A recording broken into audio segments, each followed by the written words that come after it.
Hello and good evening. I'm Melisa Idris. Welcome to Consider This. This is the show where we want you to consider and then reconsider what you know of the news of the day. Since 1970, every April 22nd has served as a salient reminder of the urgent need for greater environmental awareness and climate action. This year's Earth Day has the theme of planet versus plastics, under which organizers are calling on consumers and companies to take action against plastic pollution, while emphasizing, quote, that recycling is not the answer, end quote. And one of the reasons is because most consumer plastic waste sorted for recycling is often exported by developed countries to developing countries. So joining us on the show today to discuss why the open trade of plastic waste from richer to weaker economies must end is Wong. She's a research consultant with the Centre to Combat Corruption and Cronyism, better known as C4 Centre. Puyi, thank you for being on the show with me and joining me today. If we could begin our conversation by maybe telling us, why is it important that we address the issue of plastic waste trade and then put an end to what has been termed as plastic waste colonialism? Maybe you can begin there. Okay, thanks for having me and thanks for your interest in this topic. It's actually quite a dry topic, import and export of plastic waste. If we look at the trade data, we can see that the highest exporters of plastic waste are developed countries, the high-income, highly industrialized countries. Exporting their waste to lower income, less industrialized developing countries. And countries like us, we generate a lot of plastic waste as well. We are not exporting our waste. Why is that? So one, it's well, because that they collect their waste and sort it well, while we just dump everything into the landfill. Two, it's expensive to recycle the waste over there because they have very strict environmental laws. They have strict labor laws. Wages are higher, so they send it. In the past, they sent it to China, where China is the manufacturing hub of the world. So China just absorbed all the plastic waste, recycle what they could, reuse what they could into their manufacturing, and then just dump the rest. And China decided that, and they announced this to the World Trade Organization, China decided that this import of plastic waste was causing too much pollution, not just plastic waste, but all types of waste. In 2018, China decided to ban 24 types of waste, and then they increased it to 32, finally, different types of waste. Because all these waste, when they come in, when they are imported, they are not exactly clean. A lot of contaminants get mixed up. You will have to find a final place to dump the residual waste. And there's also a lot of smuggling involved in the waste waste trade. There's a lot of waste trafficking as well. Right. And so when richer countries send all this waste to poorer countries or developing countries who have less environmental laws, and hence it's cheaper to process this waste, how is that justice? And that's why we call it waste colonialism, where and a study by this organization in the UK, Environmental Investigative Agency, Environmental Investigation Agency, EIA, they also found that the increase of plastic waste exports went hand in hand with the increase in the production of plastics. So as they use more and more, they just send more and more waste abroad and think that everything is okay. Right. Actually, can I ask you very quickly? You mentioned that Malaysia is also a big producer of plastic, but we don't send it anywhere. Where does Malaysia fit in the context of the global waste trade? Where are we? So after China banned the imports of plastic waste, the brokers, the waste brokers, the traders went scrambling for new markets for their waste, and a lot came to Malaysia. Why did they come to Malaysia? Number one, Malaysia has a Mandarin-speaking community, a business community. Number two, Malaysia has relatively good infrastructure in the region. We have good ports, we have good roads, and we have facilities. So Malaysia became the top importer of plastic waste. I think we are still the top importer of plastic waste currently. And it's funny, right? We have all this recycling facility to recycle the world's waste, yet our own waste is not sorted properly and does not go to the recycling centers. Our own domestic waste is largely sent to landfills. And there's also a chunk that's just dumped in rivers, especially in rural areas with no proper waste collection. It just doesn't make sense. Right. You mentioned earlier that the plastic waste trade can, or the waste trade in general, can also hide or have a shadow smuggling economy. Through your research, Puyi, what have you found about how lucrative the waste trade business is? Are there ways that we disincentivize this from happening? Wow, disincentivize. That's tough. Stricter regulation, stricter enforcement, no corruption. So in terms of plastic waste, plastic. So the demand for so plastic waste, and it goes to be recycled, and then they produce secondary material, which is recycled pellets, and then they sell them. So if the demand for recycled pellets is high, then the demand for plastic waste is high, and there's business. People, the recyclers will want to buy the waste, and they will have buyers for their recycled pellets. But if let's say virgin plastic pellets, the oil price is low, so plastic is from Oil. the oil and gas, right? Yeah. So if oil prices are low, then virgin plastics are low, then buyers are not incentivized to use recycled plastics. It's all about the money. It's all about the bottom line. They'll go for whichever is cheaper. Absolutely. Yes, and also if the economy is not doing so well, for example, the manufacturing sector in China currently it's not so great. So then they don't demand so much recycled plastics. So it could be dependent on how the manufacturing sector is doing. It could be dependent on the price of virgin plastics, and all those will affect the demand for recycled pellets, and then it will affect the business of recycling. And so it's very volatile. But if we talk about electronic waste, electronic plastics,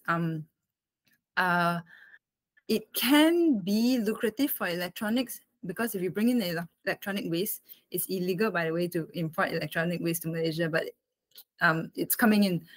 If you bring in electronic waste and you take out all the gold or whatever precious metals that are in the electronics, and then you just dump whatever that's left, you don't have to pay tipping fees at the landfill. You don't have to pay for scheduled waste, proper disposal of scheduled waste. You just dump, then it's lucrative. You don't have to pay for anything. Your factory is probably illegal as well.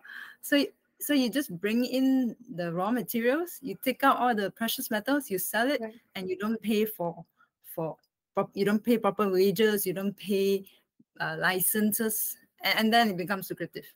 But Puyi, so you mentioned for plastic electronics, it's illegal. But what about just plastic waste? The import of plastic waste, is that legal in Malaysia? Yes, it is. It also depends. Municipal waste is not allowed. So post-consumer municipal waste, all the bread packaging, food packaging, chips, all those are not allowed. Stuff that we found in Malaysia in 2018, 2019, all those were smuggled in. We allow, with an import permit, we allow the import of plastic waste that is categorized under the Customs Code 3915. It's for scrap. The types of plastic, PE, PP, PVC, polystyrene, and other types of plastic is actually pretty broad. But yes, those are allowed to be imported into Malaysia. Okay, so maybe we also need to lay out the risks that are associated with with continuing to accept plastic waste imports. Maybe you can explain to us what the risks are in terms of environmental pollution, but also there's a public health concern here, right? Oh yes. So it's a business, right? And why Malaysia currently still allow the import of plastic waste is because some businesses depend on it. But on the other hand, why we feel like it needs to come to an end is because when we import plastic waste, we don't know really what, for now, currently globally, we don't know what is in the waste that we are importing. And when we're recycling it, there's a study done by some academics. They collected plastic pellets, recycled pellets from 10 different countries, including Malaysia, and they found that the plastic pellets were contaminated. Some were contaminated with the additives, the chemicals that were already in the plastics, but there were also pharmaceuticals, pesticides, some fragrances, different types of contaminants. So currently, the everything is very vague. We don't know what is going into plastics. We don't know what type of plastic waste is coming in. We don't know where the plastic waste is going. So legally, under international law and under Malaysian law, the plastic waste that comes into Malaysia must be destined for what is called environmentally sound management. So it must be recycled in an environmentally sound manner. Unfortunately, the global law does not really, there are guidelines, but it's not a clear law and rule what it means, what is environmentally sound management. So in Malaysia, environmentally sound management probably just means compliance with the Environmental Quality Act, air pollution, to control air pollution, to control wastewater, Right. the effluents. But currently, so under C4 Center, we tried to do a research to find out what environmentally sound management in Malaysia means. So we thought, oh, okay, Malaysia is one of the top countries where we are well known. Actually, a lot of exporters prefer to send their waste here because they think that, oh, we can manage it better than our neighbors like Vietnam or Indonesia, which may be true. So we thought, okay, we'll just ask the recycling centers, what are your good practices? How do you control the air pollution? How do you control the water pollution? So we sent out letters and we asked whether we can come and visit. None of the factories allowed us to visit.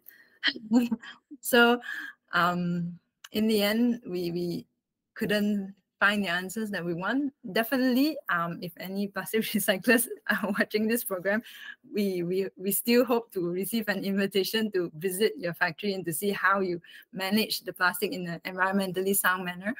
But for now, we can only look at the factories from the outside, and it doesn't look very positive because from the outside, the only thing we can see is the storage of the plastic waste. And just the way that they store it, it's just a microplastic leakage nightmare.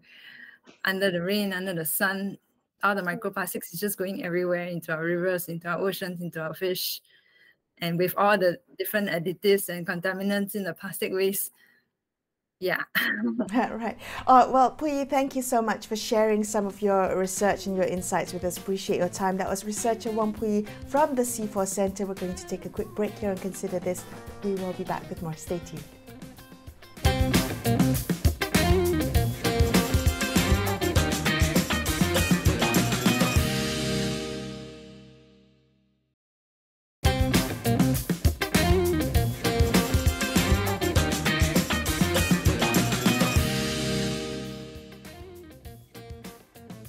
Hi, welcome back to Consider This. I'm Melisa Idris. This year's Earth Day aims to shine a spotlight on the plastic pollution crisis. Over 380 million tons of plastic are produced annually, an astounding 50% of which is for single-use purposes. And only 16% of plastic and plastic packaging are actually recycled. A majority of that finds its way to landfills, incineration sites, or even ends up in our rivers and oceans. So joining us now to discuss this further is Hema Sulakshana Mahadevan. She is a public engagement campaigner for Greenpeace Malaysia. Hema, thank you so much for being on the show with me. Greenpeace has been vocal about labeling plastic recycling as a failed system. I'm wondering whether you could explain a little bit to us why Greenpeace holds this perspective.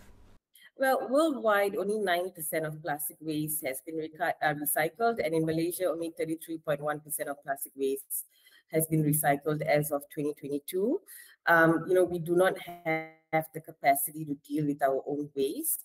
The other thing is that recycled plastics often contain higher levels of chemicals, and that is dangerous to people and can contaminate communities.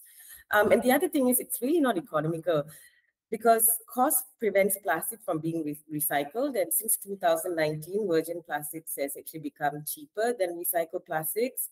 So if you're looking at cost, it just doesn't make sense as to why virgin plastics should be cheaper than recycled plastics. And the other thing is that we need to understand that, that not all plastics can be recycled. There are 7 types of plastics, and only 3 types can be recycled. So that's types 1, which is your PET, type 2, HDPE, and type 5 is your PP. So and in most countries, only type 1 and type 2 can be recycled. And the thing that people don't understand is that these facilities that recycle plastics, not all of them have the right machinery or the right equipment to recycle all of these 3 plastics at the same time. So because, plastics are made out of different composites, for example, the different types of plastics are made out of different composites. So because of that, you don't get to recycle all the plastics in one place. The rest of the plastics always usually ends up in our landfills and in our open environment. And the other thing is that many things contaminate plastics, especially plastics that are used in households. They are either contaminated by food, or it's wet, or it's just dirty. So those plastics, when they go to recycling centers, sometimes these recycling centers don't have enough manpower to clean each and one of these plastics or dry it up. So all these plastics then end up again in our landfills. And yeah, there's inadequate facilities. So in 2019, the National Solid Waste Management Department stated that there were only 62 companies that had approved permits to import and process plastic waste. So you're not even talking about the illegal ones, and they don't do it right anyway. So the legal, as of the legal plastic recyclers, we only have 62 as of 2019. The numbers could be higher now, but we don't have the stats for that, unfortunately. I mean, it's quite fascinating because I don't know how many of us in the public, myself included, can identify all the 7 types of plastics. Hema, how would you assess consumer awareness about plastic recycling and waste segregation? Because that's important for us to be able to, for households to be able to segregate our plastic waste. What steps can be taken to improve not just the education, but also the compliance in segregating waste? So I think consumers have been misinformed about the recycling system. I mean, when we were young in school, they'd be like, reduce, reuse, recycle, and there's this concept that all that information was not laid out properly. Everybody just thought, everything can be recycled, so they just dump everything in their bin, and someone's going to sort out the bin. But there is no one to sort out that bin. We do have waste pickers, for example, but those waste pickers do not come to our house. They do it maybe in open areas, and they go through waste. So we've sort of been misled for decades that recycling is the solution and it will solve all the problems. But in reality, it's nowhere close to solving the plastic waste crisis. And I think people don't know that, we are in our little bubble, and corporations have come out with this narrative that recycling is going to solve the issue, but it really isn't. And it's also the fact that consumers have been told that plastics are safe, it's cleaner, it's cheaper, and we've been sort of fed this narrative about plastics is good when it's actually not, and it's somewhat harmless. And in terms of like, like I mentioned earlier, like the limitations, not all plastics can be recycled.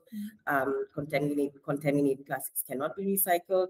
And it is more of, I think like SW Corp is doing as much as they can. If you follow them on their social media, if you follow them on their website, they do put out a lot of information out there for people, and they do a lot of on the ground work as well. But I don't think it's enough. And that's where Greenpeace comes in as well. We do a lot of awareness work. We do a lot of engagement with communities, and that sort of engagement is very, very important. And you cannot just do it once. You have to do it all the time, because you are now changing lifestyles, you're changing practices, and that needs to be reiterated all the time. Well, speaking about changing lifestyles and practices, I want to talk to you about ending single-use plastic, the culture of single-use plastic. How do you propose or think about overcoming that convenience factor, especially with Malaysia being such a kind of takeout, throwaway country, a culture of takeout food and throwing away packaging that's so prevalent today? How do you challenge that convenience factor and change our practice, our daily practices? So I think to truly tackle plastic pollution, we really have to shift our focus to the root cause, which is the production of single-use plastics. And that is what we're trying to do with the Global Plastics Treaty, to sort of halt the production of single-use plastics. And we need to implement like systemic changes that address that plastic production and consumption on a larger scale. So the one thing that we can do is we need to adopt a reuse economy approach. And this is not, and the burden shouldn't be falling on consumers, because we are not given a choice. So the government and corporations really need to start implementing these measures and making this transition. And that reuse economy will then focus on reducing production and waste also at the same time, whilst also maximizing resource efficiency. This will encourage product design that prioritizes durability and repairability, because of the use of primary plastic polymers. That is something that we're pushing as well for the Global Plastics Treaty. And if needed, the last option is to recycle. So we're not doing it as the main option, but it's the last option. And when we don't have a choice, that's when we recycle. Right. So, this would mean that businesses have to adopt reuse models. We already have, to be honest, zero waste stores, for example, that exists around KL or even in Malaysia, but it's just not enough. And we need more corporations transitioning to reuse and refill businesses. And we need a very big shift or like transition of more businesses into reuse practices. Well, you mentioned the Global Plastics Treaty, Hema. How do you think the Global Plastics Treaty could help address the plastic pollution crisis? Are you optimistic that this treaty has the potential to effectively address the plastic crisis, not just from downstream, but from upstream as well, the entire life cycle of production, use, and disposal of plastics? Yes, so the Global Plastics Treaty could play a pivotal role in addressing the plastic pollution crisis on a global and national scale. It has the potential to set binding targets and standards for plastic production, for plastic use, disposal. It also will encourage countries to adopt more sustainable practices. However, we really need to make sure that we do not fall into the trap of false solutions. So corporations really need to fulfill their commitments as well. We require extensive policies that are comprehensive and free from loopholes, because that would then lead to corporations trying to, wean their way through these loopholes and go back to the current practices that we have now. And we also need a proper monitoring and enforcement system. And I think that is lacking in the Malaysian scene. We have all these policies out there, but like, for example, the plastic bag ban, for example, but there's no proper monitoring and enforcement system. And that is something that we really need from the Global Plastics Treaty. Right. In the couple of minutes that we have left, I'm just wondering whether you have a message for our audience. All of us who are watching tonight who think we are just one person, one household might not make a big difference. What message would you have for us? I think is the one thing that we can do is as consumers is to demand for changes. Right now, that narrative out there is that by corporations that they always blame consumers for plastic waste, which shouldn't be the issue. And then the second thing is that there is this narrative that, oh, we have to produce these plastics because consumers demand of it. So that is something, it's shifting the blame towards the consumers, and the corporations are not taking any effort into making that difference, So what we really want is for you to, demand for changes, ask your local authorities like, hey, I saw this business like giving out plastic bags, for example, or straws, for example, that's supposedly banned as well. But, businesses are still using these types of plastic bags because there's no enforcement, right? Like I mentioned. So, keep demanding, keep asking for change. The other thing is you can start doing things at home as well. I always say, like, because I do it as well, and I see the difference when I go and do my groceries, I bring my reusable bags, but you're still coming back with a whole bunch of groceries wrapped up in plastics anyways. So you really want to make these changes, right? So really demand for changes and do what you can. Like when you're going to go take away your food, bring your own reusables.